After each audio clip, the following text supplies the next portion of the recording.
Hey loves, how are you? I know that there is a tremendous amount of processing. We're definitely in the energy of shifting. And this is kind of typical as we move into the onset of the Mercury retrograde energies. I always see it like there's just a lot shuffling, and it's best to kind of just pick your feet up and let everything move to where it's meant to be. I've been picking up on an energy definitely around incoming communication or those potentials of communication opening up, which is also kind of typical of Mercury retrograde. But I just felt with the energies of the eclipses and today being Easter, the resurrection day, I just wanted to bring in some support, just some basic, like, what can we focus on? What can be supportive? Whatever wants to come through. So, lost compass, getting back to integrity. The energies have been intense looking on a world planetary scale. I often just really a lot focus on my own internal energies, but I've recently been a lot of my attention has been brought to the bigger planetary energies because there's so much happening right now.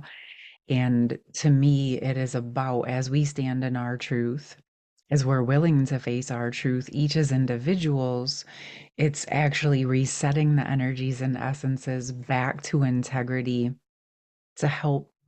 This says lost compass. It's like where humanity sort of lost our way, gave away our power.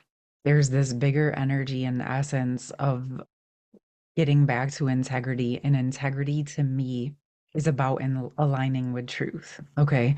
In a world where we've been actually really taught to be weak, to be afraid of our own emotions, to dissociate from the truth, to turn our cheek and look the other way because it's too scary or uncomfortable to look at the truth of what's really happening because, well, there's a lot of uncomfortable things that have been happening.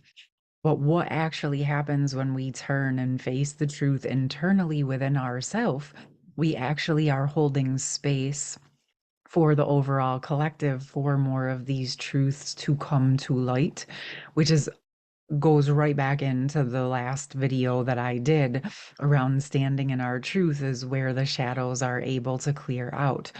So this to me is like even just the energy in this illuminated compass, it's like as saying this, it's like as we're grounding into the earth, as we're grounding into the root chakra, in truth, in integrity, in stability, willing to look at the truth, holding unconditional love, remaining neutral, even in the face of some very uncomfortable situations as much as possible. Or if things and triggers are coming up, we're allowing ourselves to process through that and regain our center. This goes back to that message that I posted on my community tab from 3 years ago around this idea of being in this world, but not of it. And in essence, that's the muscle that we've been building and gaining over these past 4 years. I will say, most especially the last 2 to 3 years. The first year was kind of like where things were really shifting and settling out. And there was definitely a wave of us that chose to move into the complete death to rebirth cycle, dark night of the soul. And yes, I know many of us were initiated on these divine counterpart twin flame initiations, but it's really, like I said, it's been this bigger mirror of helping us to align into the truth. And I want to speak about that real quick because I've been seeing some things popping up in my feed around twin flame traps. And yes, I know most of you here have like seen through those. You're out of the runner chaser energy, you're out of the projecting and expectations, or like we're moving through it, right, as it comes up in our system. And so that's how we unravel out of any of the traps.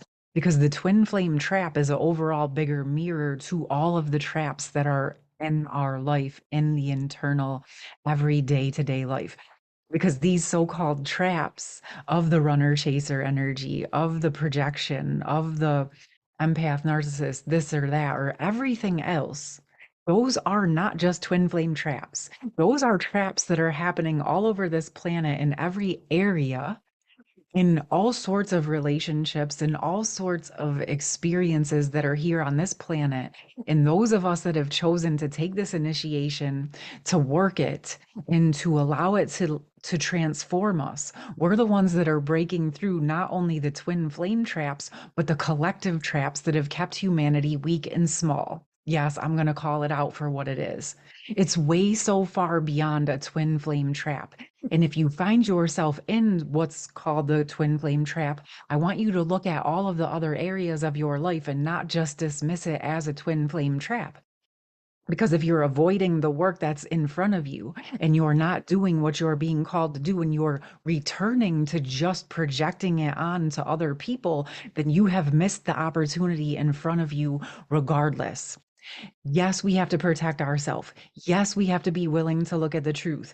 Yes, we have to call things what we are, but then we also have to let go of that projection onto the other person and take accountability for what put us there in the first place. And yes, many times it was us making decisions based on the dissociation in our system and the programming that taught us to stay weak and small, the programming that taught us to need validation and to seek it outside of ourselves, living in a society that taught us that depending on everything and everyone else to fill ourselves up with love is what kept us weak. Because in truth, your own direct connection to your higher power, your higher source, and your own love and your own connection to the earth is where your power lives. So anything or anyone that is taking you away from your own truth is a trap. Period. Period. Anything that's telling you to dissociate and ignore the truth or to listen to what they're saying versus your own internal energy is a trap away from your own power. Let's just call it what it actually is. So take whatever you want to take with this, but we're going to air it out. We're going to give it space to process because it's very, very important that we get into our own internal integrity, that we strengthen in our own internal fortitude. Okay. There was a word that was in my mind when I woke up this morning, profundity. And I was like, okay, let me look that up. I've heard it before and I knew the sentence it was coming into my system with deep insight, great depth of knowledge or thought. Um, it's really like this deep willingness to stand in the truth and gain the insight, to truly anchor into integrity and fortitude, to build and anchor true strength and power into our being, regardless of what's happening in the external world. Because one of the biggest lies that's been used to dupe humanity is believing that money is power. That's actually what's keeping everybody weak. And I'm not saying that there's anything wrong with money, but we have to rise up above the vision. I know you guys are, so just roll with me, but there's a reason that this message wants to be anchored. And I know that you being here with me is helping it to anchor. We all deserve the prosperity. We deserve to have a joyful, happy life, but not at the expense of our truth, not at the expense of our integrity, not at the expense of other people's well being, right? We have to actually align with the truth of all of what it is. And yes, money is just energy. But if we allow ourselves to drop into our true power and our true integrity, right? That's what's going to allow us to step forward into the new energies in new and deeper ways. As we're doing this, as we've been doing it, because I know you have been, this is what is allowing the old lies, distortions, smoke and mirrors to start to dissolve and fall away for those that are ready to allow this process to occur. Okay. Didn't expect it, but the energies have been kind of intense. I hope, let's see, can we bring in some supportive energy to balance out the intensity? I think I want to say this. There's nothing wrong with being intense because on some levels, it's important for us to be able to be comfortable in the truth. Okay.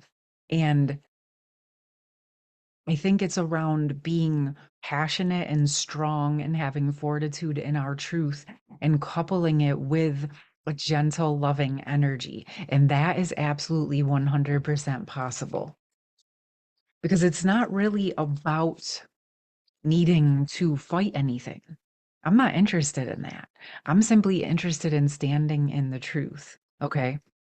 So let's see what else we can bring in to help us all anchor into these times, coming into alignment with our true compass, to our highest power, to the true essence and energy of Mother Earth, aligning with the sacred sun and the sacred earth, representing the sacred masculine and sacred feminine. As I said that, the emperor came out. Wow, y'all, for real. I'm not even playing. Emperor and Empress. And the Knight of Swords came with the Empress. Wow. Okay, let me sit with this for a minute because I'm not surprised that this powerful energy is coming through, but I also kind of am. I didn't foresee this coming. All right. So we have the embodiment of this true Emperor and Empress energy. And to me, this is representing the sacred masculine collective being ready to go into the next steps. And remember, I told you I felt like this Easter energy was connected with the divine masculine resurrection and them really, wow, this is incoming energy. It feels like where everything is meeting, the inner union, the inner masculine and feminine, and the outer masculine and feminine collectives are coming into alignment in a very physical world, intangible way. Okay, let's get more about this because I didn't I didn't foresee this coming. All right, what do we got with this Knight of Swords? What does he want to share with us as he's running towards the Empress? Oh, a whole bunch of cards fell out. So they fell out upside down. I got the Three of Swords, the High Priestess, the Nine of Wands, and the Ten of Cups, all in reverse in my lap. To me, it's like representing, wow, okay, roll with me for a minute. It's like the completion of the heartbreak, the winding up of only being able to connect in the higher energies, the winding up of needing to have these old protective mechanisms in place, and the ending of the Ten of Cups simply being a dream. To me, this is speaking about the completion of the defense mechanisms, the completion of the pain, and the completion of it just being a dream. I feel like there's more with this. Like it feels to me like this time frame is where we're going to be completing out those old patterns to bring things more into a genuine physical alignment. Am I correct? And what messages can we get around this reversal of the energies?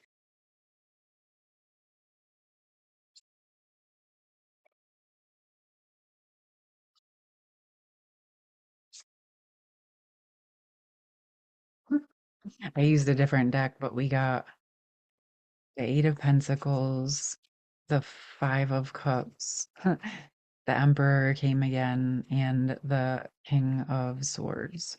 So we got the Emperor twice. Yeah, to me, this is really speaking about how we've been working on stabilizing into the earth and doing the shadow work, coming together. And it very much feels like this is supporting the masculines and being able to hold that down and do their part on their end. There's a lot changing. The old patterns are definitely completing out, and new ones are definitely being established. This is what this feels like to me. I don't even feel honestly guided to dive into it any deeper because this process right here, right now, is very profound. This is big. This is a big shift. And this is a big space that we are holding, and it's coming through like it's going to take a little bit of time. It's going to be a process, but this is like the overall energies being established right now. More and more of those inverted, distorted energies are going to be coming to a completion so that the truth can prepare to come forward. I feel like legit, I'm just going to leave it right there because I can feel the profundity of this message. I can feel the profoundness. Okay, now I know why they gave me that word this morning because it does. It feels like a very deep checkpoint that's been reached, that's been established in the physical world. And now our job is to hold space in our own internal integrity, holding space for the truth, allowing ourselves to reestablish and open to what that is and to learn new things each and every day, to hold space for ourselves as we move through these processes with compassion and grace and the fortitude and the strength of knowing that we're actually holding this space for this transformation to happen for ourselves. But I'm going to keep it all the way real. This is for the planet, this is for the overall collective. And as each of you anchor into what you are called to do as an individual, within community, or whatever way you are guided to partake, you are your point on this compass. You are holding your point on the compass down to allow these shifts to happen. And like I have repeatedly said to you, and I'm going to stand deeper in this truth that I continue to receive, the masculine and feminine collectives are working together. Okay, loves. So let's allow this to continue to unfold and hold space for this to manifest more deeply into the physical world. All right, loves. I hope this was helpful. As always, I would love to hear from you, and I hope you have a beautiful day. And for those of you who celebrate, I wish you a happy Easter as well. All right, loves, have a beautiful day. Bye.